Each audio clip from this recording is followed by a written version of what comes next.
안녕하십니까? 오늘은 부활 4주간 목요일이고요. 요한복음 13장 16절에서 20절의 말씀입니다.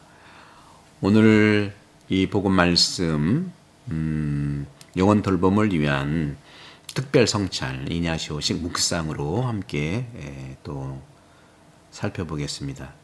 여러분들 함께 보시면 전날에요. 이 복음의 요점을 한번 뽑아보시고 또 그 다음 아침에 그 요점 중에서 나한테 어떠한 메시지를 주님이 주시는가 적합한 거 그것을 또 품고 그리고 대화하는 것이죠. 대화하면서 또 말씀을 품고 대화하는 중에 내 영혼의 움직임이 있을 거예요. 그죠? 마음에서 올라오는 그런 생각이나 또 느낌들 그것이 바로 양심 성찰이에요.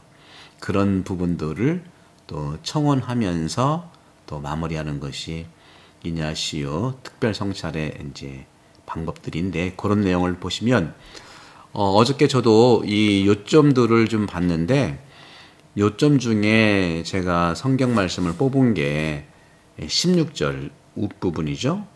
종은 주인보다 높지 않고 이 말을 좀 뽑아봤어요. 이 복음의 전체적인 요점을 보면요. 예수님이 세종례를 해주시는 거거든요. 제자들의 발을 씻은 다음에 종은 주인보다 높지 않고 파견된 이는 파견한 이보다 높지 않다. 이것을 알고 그대로 실천하면 너희는 행복하다. 첫째, 이 요한복음의 특징을 알 필요가 있죠. 요한복음은 공관복음과 달리 영적인 복음이고요. 또 상징의 복음이에요. 그러니까 표현 속에 들어가 있는 그 의미들을 가만히 보는 거죠. 어떻게 보면 제가 지난 화요일인가요? 말씀드렸던 것 같은데 경상도 분들의 믿음의 증거들은 행동이에요. 행동. 행동이 정말 제대로 이루어지느냐 아니냐 하는 것이죠. 그건 말씀드렸죠. 외구들이 하도 쳐들어오니까 일단 행동으로 막고 후 보고해야 되기 때문에 그런 역사적인 그 환경들이 또 역사적인 일들 때문에 그렇게 볼 수 있는 거죠. 또 반대로 경상도 분들과 반대로 이 전라도 분들은요. 이 산수도 좋고 바다 또 따뜻하고 곡창지대가 많아요.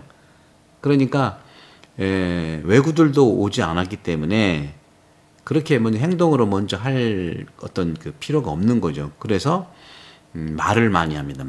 대화를 많이 하고요. 농사 질 때 많이 하고 또 음식 먹을 때 얘기하고 창이라든가 이런 또 설상가상으로 그쪽에 많은 지식인들이 유배를 갔지 않습니까? 그래서 전라도 지역은 소통이 바로 말로 하는 거예요. 말로 서로 하다 보면 그 다음에 이제 행동으로 나올 수 있는 거죠. 근데 이 충청도는요, 겉으로 보이는 행동과 겉으로 하는 말보다는 그 행동과 말이 나오는 마음을 이해를 해야 돼. 참 어렵잖아요. 그죠? 마음이 있지만 마음을 행동이나 말로 표현을 잘 안 하는 경향도 있어요. 아니면 반대로 말하는 경우도 있거든요. 제가 농담처럼, 이건 농담입니다. 이건 또 경험이 아니라 회장님한테 제대 앞에 있는 화분이 큰 게 하나 있어서 조금 부담이 돼서 회장님 이 화분 좀 다른 쪽으로 치워주시겠습니까? 했더니까 예 알았습니다 그런 거예요. 그리고 며칠 지났는데 계속 안 치우고 있는 거예요. 그래서 며칠 지난 다음에 회장님 이거 치우라고 했는데 왜 안 치우셨어요? 하니까 시부님 제가 알았다고 했지 치운다고 그랬습니까? 마음으로는 그거 왜 치우냐 그런 건데 직접적으로는 또 말을 못하고 또 이렇게 행동도 안 보이는 것이죠. 마음을 우리가 서로 이해한다는 것은 통해야 되는 건데 그렇기 때문에 요즘에 우리나라의 모든 사목에서 동반 사목이 굉장히 중요하다는 것을 강조하죠. 청소년 사목도 동반 사목이 중요합니다. 이런 것에서는 그리스도와 함께 동반하는 그런 동반자의 역할들 그런 것들을 위한데 필요한데 그러려면 믿음의 증거가 되는 것들을 우리가 파악을 해야 되지 않겠습니까? 또 MZ 세대들, 그리고 또 MZ 세대들도 지역마다 또 약간씩 다르죠. 그래서 우리의 이러한 컨텍스트, 인간이 살아가는 환경의 컨텍스트를 이해하고 또 공부하는 것이 필요하다는 말씀을 드리고 싶어요. 그래서 종은 주인보다 높지 않고 하는 이 말 표현에서 또 예수님께서 내가 너희를 모두 가르쳐 하는 말은 아니다 하는 거죠. 그죠? 제자들한테 하는 말이죠. 내가 뽑은 이들을 나는 안다는 거죠. 그런 점들에서 내가 진실로 말한다.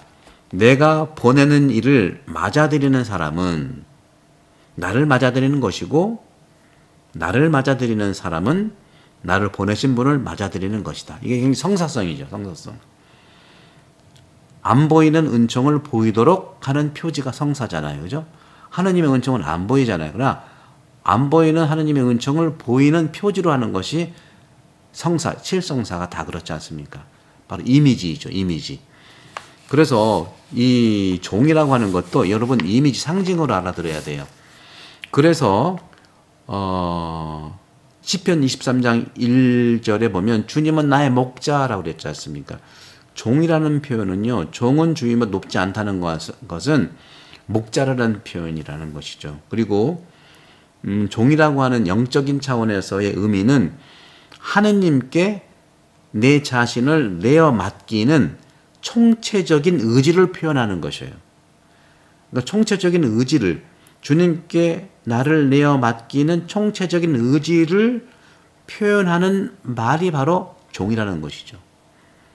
그런 점에서 우리는 순명도 바로 그런 의미가 될 수 있겠죠. 그렇다면 우리가 외적으로만 주인이 종보다 더 높다는 뜻이냐? 그렇다면 뭐냐? 이렇게 알아들을 수 있겠죠. 실제 그렇게 이제 글자 그대로만 알아들으면 공간복음도 그렇지만 특별히 요한복음은요, 글자 그대로 알아들을 수가 없어요. 그럼 오해가 돼요. 그래서 초기 교회 때도 요한복음을 통해서 이단들이 굉장히 많이 나왔어요. 영적인 이런 목적을 모르기 때문에. 오늘날에도 이 요한복음을 통해서 사이비들이 굉장히 많이 이용하고 있는 것이죠. 그렇기 때문에 예수님 시대 때는요, 주인이라고 하는 것은요, 주인과 종의 관계는 우리가 종처럼 부리는 그런 관계가 아니에요. 그래서 종들에게 피곤한 모든 일들을 부과하고 일하게 하는, 의무를 강조하게 하는 그런 것이 아니었다는 거죠. 예수님 시대 때는.